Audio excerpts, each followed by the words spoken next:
So man, this video is just for all the niggas that trying to go to Sabina, all the niggas that trying to go to Eureka. Thinking that these girls are interested in you, man. They're gonna lace up your drink. They're gonna put drugs in your drink. They might make you think that they're interested, but they're not interested, bro. They're just hoes, bro. Hoes. They're just hoes, bro. Because I value myself enough to give 120% or don't do it. And that's the problem with some of you.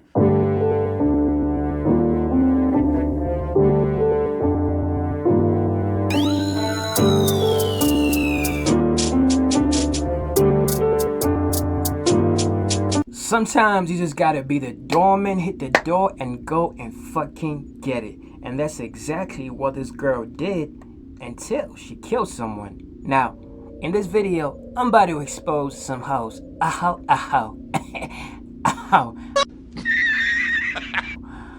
Yeah, a hoe, bro. An escort. So,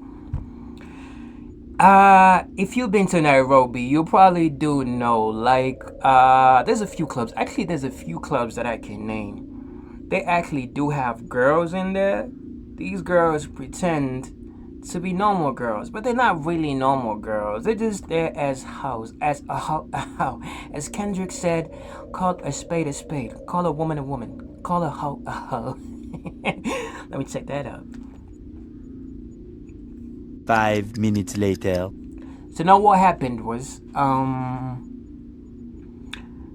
he married her. Like, not really married. It's kind of like come we stay. That's what we call it here. It's come we stay. So basically, most of the people in Kenya here, we don't really get married.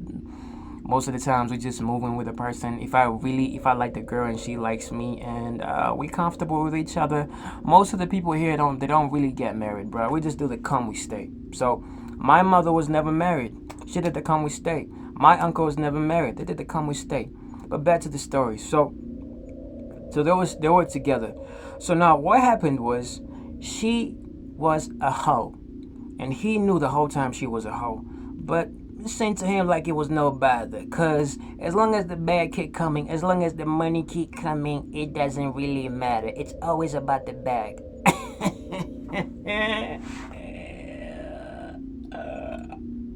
Bag. Will I ever get the bag? She was a hoe, like I said. So she was a hoe. So basically, she was working in one of these clubs. Actually, just let me just name a few clubs. So there's Eureka and there's Sabina Joy.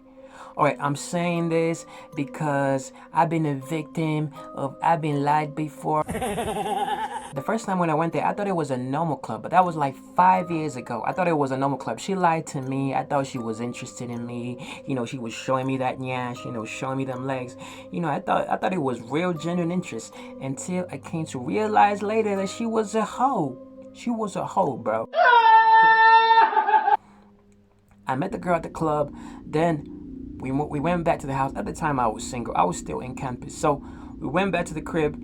And then before, you know, the act happened, I never really did anything with her. Like, we never really got there. But before it got there, she told me that she was a hoe. And I got to pay her for just spending time with me. I didn't know that happens. You know, like, shit, this was crazy. I've never been with a hoe before. That was the first time.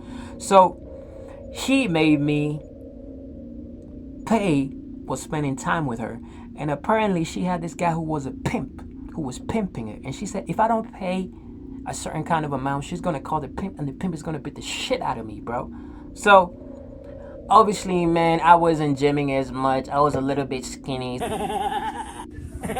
I had to pay for it. So I paid the money. And yeah, basically I was depressed after that my whole life. God damn. 5 minutes later. So some of these girls, actually, that's what they do.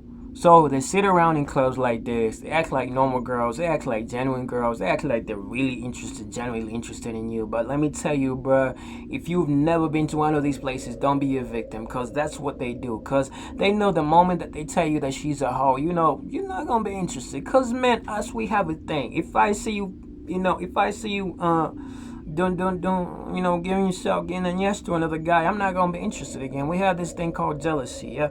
We like to, like, dominate what we have. We like to own what we have. So the moment I see you giving it to another man, it's over. Okay, you gotta understand that, ladies. So back to the story. So she was working there, and so that's what they used to do. They used to go to clubs together, and the guy basically used to sit by the corner and just wait for her to do the thing. So now they decided one day that they want to go for the big shot. So basically what they used to do, the guy used to sit by the corner, she used to go talk to her guy, you know, seduce him. I don't know whether she used to have sex with him, but I know she used to seduce them. And then after the guy is kind of like taken, she's dominated the guy, she puts like drugs into like his drink.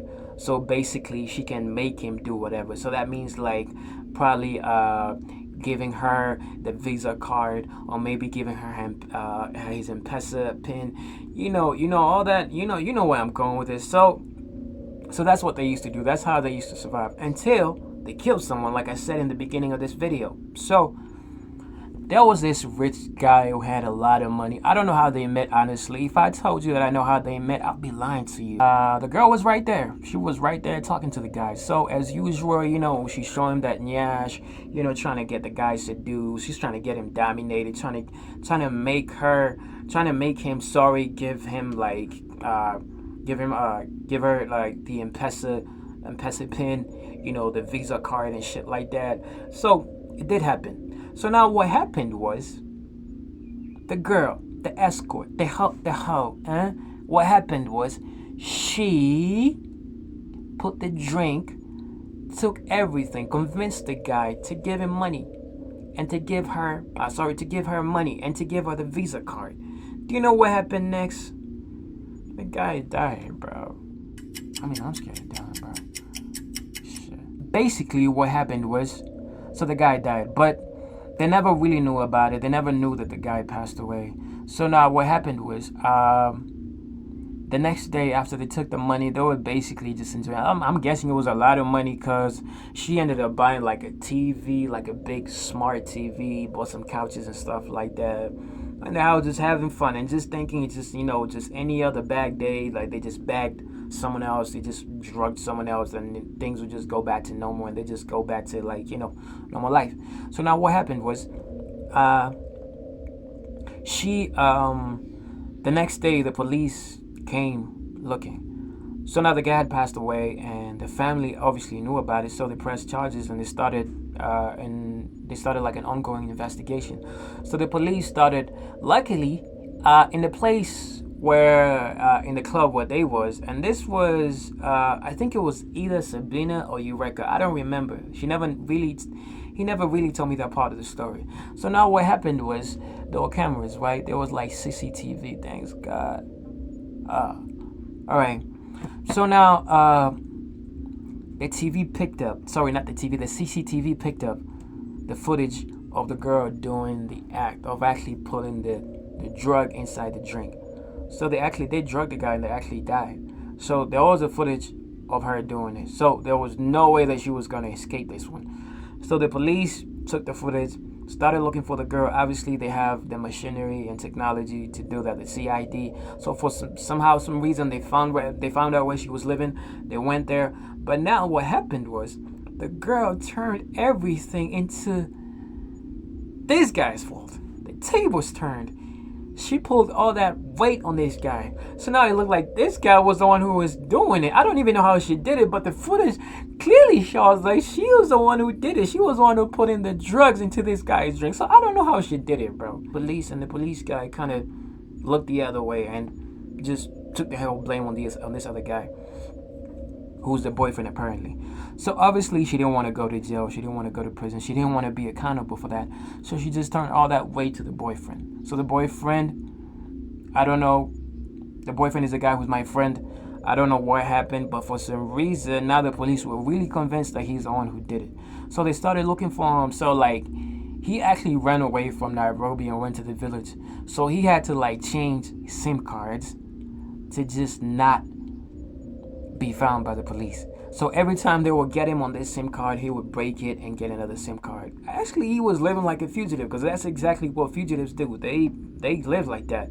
So he did that for some time until like he decided to come back to Nairobi, and to his shock, like the police were just there waiting for him. So the moment that he just landed like this in Nairobi, they were there. They just held him. They just captured him. They took him to a place called Kiambu. So they actually wanted to kill him, bro. They wanted to kill him, bro. If it wasn't for his father and his other brother, he would be dead right now, bro. Dead. That would be a long gone story. So now what happened was, for some reason, the dad managed to beat the case, and I can't tell you how high or the machinery or whatever it took to do that, but for some reason he was able to beat that case, and that's how he is still breathing until today. So man, this video is just for all the niggas that trying to go to Sabina, all the niggas that trying to go to Eureka, thinking that these girls are interested in you, man. They're gonna lace up your drink, they're gonna put drugs in your drink. Oh, they might make you think that they're interested, but they're not interested, bro. They're just hoes, bro. Hoes. They're just hoes, bro. Hoes, bro. So man, yeah, let this be a warning, okay? So I'm gonna see you on the next video. Goodbye.